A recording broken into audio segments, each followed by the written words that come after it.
My name is Grace. I'm 32 years old. I divorced my ex-husband due to his infidelity 3 years ago, but I recently just got remarried. Thanks to my current husband, I'm living happily every day.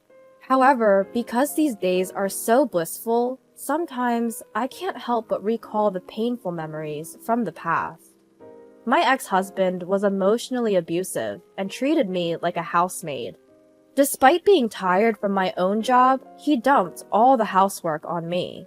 If there was even a piece of trash on the floor, he'd yell at me. He wouldn't be satisfied unless there were at least 5 dishes for dinner. And if I were to ever serve him any less, he'd leave his food untouched. I'll never forget the time he got mad at me for serving him prepped meals. And then he'd munch on potato chips. Of course, cleaning up the crumbs he dropped on the floor was also my job. Even when I protested, "What's the point of a wife who doesn't do housework?" he'd just sneer. He kept on uttering words that belittled me, gradually eroding my self-esteem. Before we got married, he wasn't like this at all. Around the time I was fed up with this life, my ex-husband demanded a divorce.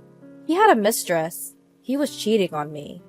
He wouldn't tell me who the other person was, and I didn't care. That's how exhausted I was. Fine, but in exchange, I'll take alimony. By getting him to pay the amount of alimony I proposed, I closed the curtains on my short 2-year marriage. I wonder how Nancy is doing. As I was packing up to move, I paused and mused out loud. Nancy is my best friend since high school. After the divorce, she listened to me and encouraged me a lot. Once I move, I think I'll invite Nancy for some coffee. I haven't even had the chance to tell her about my remarriage because I was so busy with preparations and paperwork. With the move coinciding with the registration of my new marriage, only my close family knows about my remarriage. I owe a lot to Nancy, so I have to properly inform her. I should think about these pleasant things, not the painful ones. Changing my mood, I started humming a tune and resumed packing. 2 months after moving, I was enjoying my afternoon tea while browsing a magazine. Now that I've settled into my new job and gotten used to the area, I've started thinking seriously about meeting up with Nancy. Just looking for recommended restaurants and cafes is fun. First, I need to get in touch and check our schedules. It's been quite some time since we last met, and I was secretly feeling nervous. Just as I was about to grab my phone to send Nancy a text, the doorbell rang. Since I had just moved in and didn't know anyone, I figured it must be someone soliciting something. But when I checked the door, there was a police officer. I tilted my head, wondering if there was some sort of incident, and opened the front door. "There have been multiple reports that you've been stalking a certain man.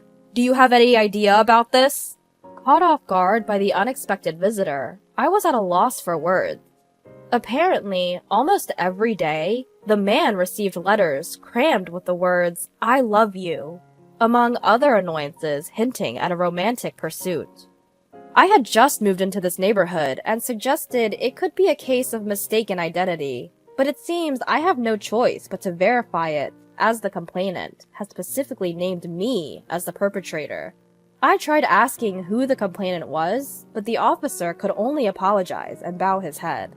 "I'm sorry, we've received several complaints, and I just came to confirm, so I can't disclose the complainant's name yet," he said. I was perplexed, but I understood that this was the officer's job. I had to reassure myself. Anyway, I've done nothing wrong, so I need to stand my ground. Finally that day, they seemed to understand that I had just moved here and said, "We will come again to report if we find out anything," before the officers left. After that, I dove into my bed in the bedroom. I fluttered my legs and pressed my face into the pillow, groaning. The fact that someone had named me was creepy, and an indescribable discomfort enveloped me. As I was wondering why and how this could have happened, I noticed the sun had already begun to set. I had planned to call Nancy, but I was in no mood anymore. I let out a heavy sigh and forced myself to get up to take in the laundry. I was deep in thought about what had happened the day before. After the police left, I discussed it with my husband when he came home, and he cheered me up, saying it must be some sort of misunderstanding. Thanks to him, I was able to regain some energy, but when my husband went to work and I was left alone, my melancholy mood came back. Just then, my phone rang, and an unfamiliar number was displayed on the screen. I could have ignored it, but I had a bad feeling, so I answered the call. "Grace, it's been a while," a familiar voice said, and I held my breath. It was my ex-husband, Ray.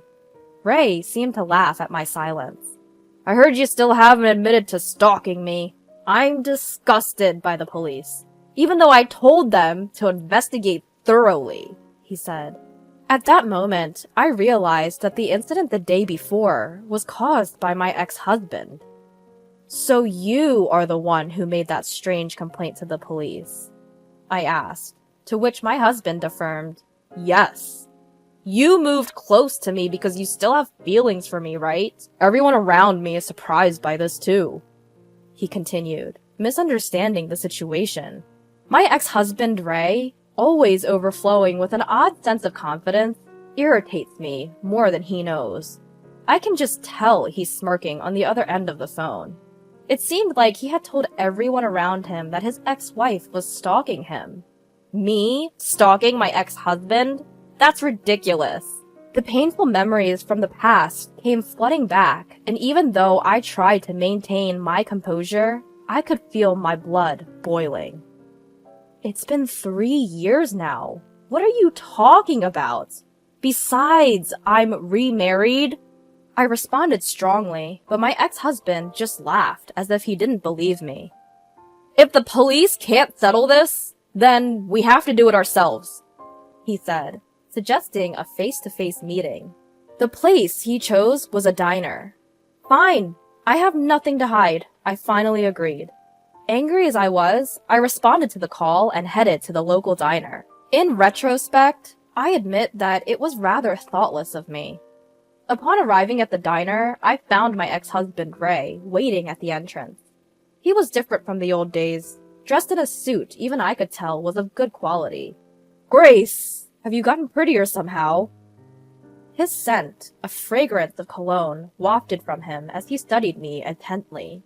"Don't even," I retorted, frowning, to which Ray simply shrugged his shoulders. "Same old Grace, still lacking in charm," he remarked. I swallowed a retort and trailed behind Ray. When we arrived at the table he had already reserved, I was shocked at the unexpected person seated there. "Nancy? What are you doing here?" Yes, it was my best friend Nancy, who was seated there. Ray and Nancy exchanged glances and shared a smirk. "Nancy and I got remarried. Don't be jealous just because I'm happy," Ray said, putting his arm around Nancy's shoulder. His arm was adorned with an expensive, gleaming watch that seemed out of place. "Oh, this? I'm a CEO now, you see. Thanks to Nancy, of course." Ray had apparently established a company with the help of Nancy's parents after our divorce. It seemed the business was doing well and had become stable. Honestly, I didn't care about that.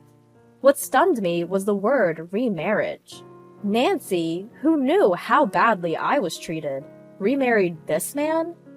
Seeing my confusion, Nancy cheerfully said, "When you invited me to your wedding, I was so surprised. Such a wonderful man like Ray with you? I never really liked you from the beginning, you see. You were always the center of everyone's attention. So I decided to pretend to be your best friend and take you down one day." With these words, Nancy smiled without remorse. "Every time I met Ray, we joked that we met in the wrong order," she said, cuddling up to Ray happily. Looking at Nancy's happy face made me feel nauseous. She had been there to comfort me after my divorce and listen quietly to all my grievances. But now, I realized that she must have been listening with a vile expression like she had now. With a triumphant look on her face, Nancy started talking to me. She told me about how she fell in love with Ray, my ex-husband, at our wedding. She confessed that she sneakily gave him her contact details on the day of the ceremony and started pursuing him. Ray, she said, quickly became infatuated with her.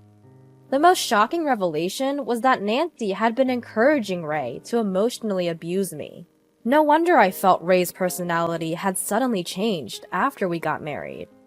The two of them had been enjoying my suffering, and I had been oblivious. You wouldn't give up, so in the end, we made Ray pay some money and demand a divorce, Nancy said, sipping her orange juice with a look of exhaustion. The alimony that Ray paid me was apparently funded by Nancy, something I learned for the first time. Now, to the point. Could you please stop stalking Ray?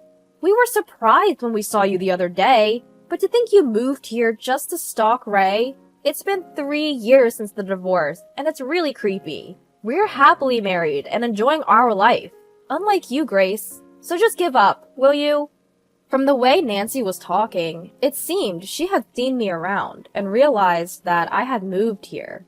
Moreover, she was convinced that I had moved here to stalk Ray. Well, let her believe what she wants. That was the least of my worries right now.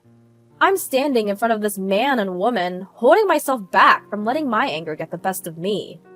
I state clearly, I am not stalking anyone, and I am certainly not interested in a man like you. With that, I rise from my seat. I can hear Nancy's laughter behind me, but I don't bother to look back.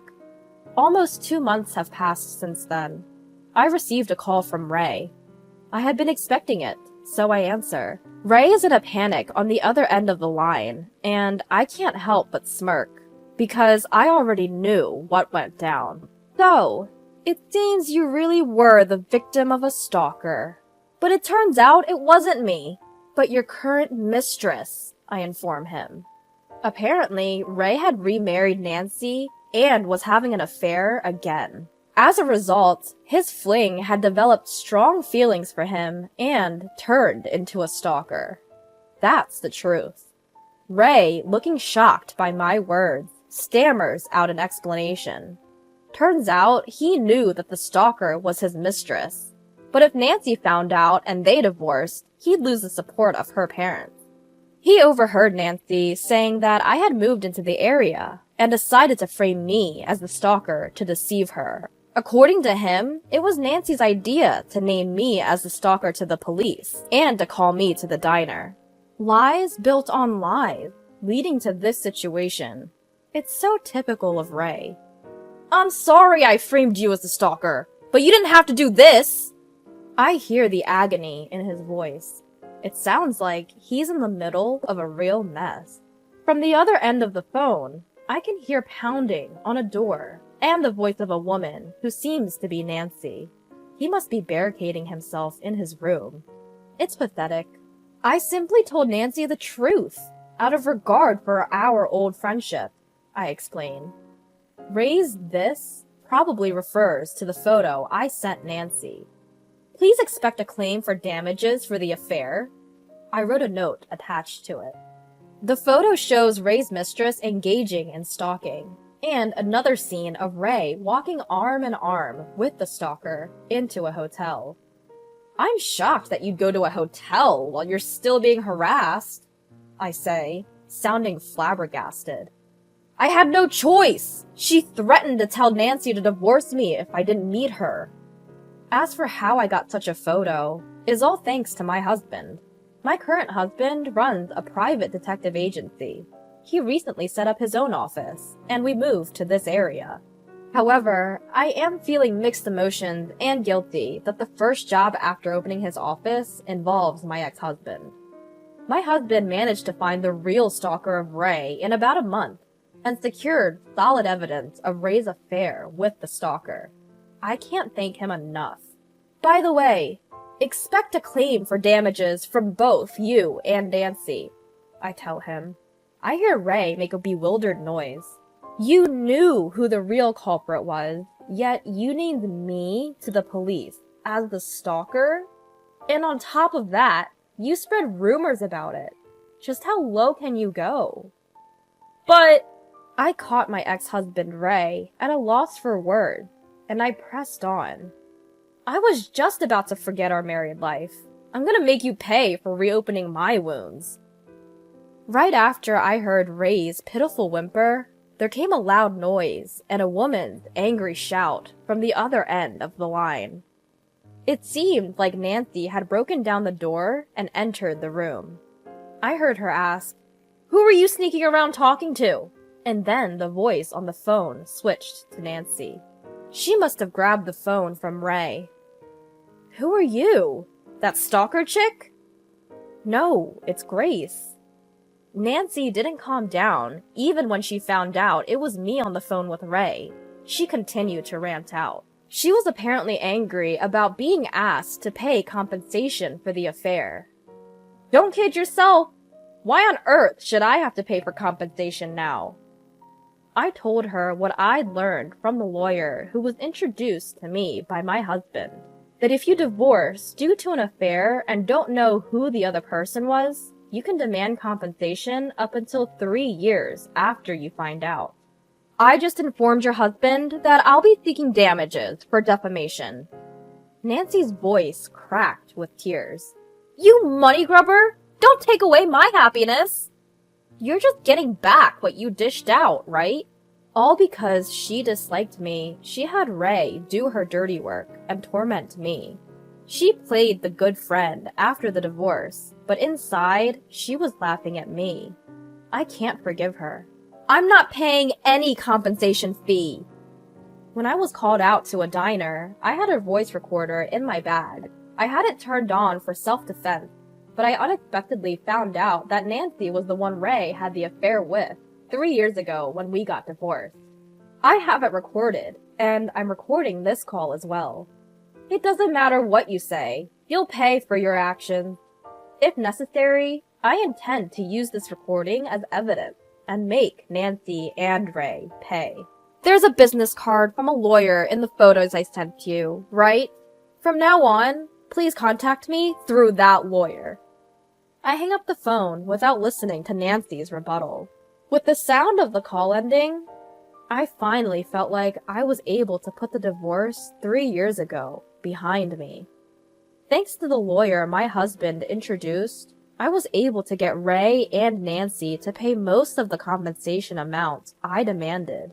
After Nancy's parents found out about the compensation, they disowned her, and the stalkers stormed Ray's workplace and revealed their affair.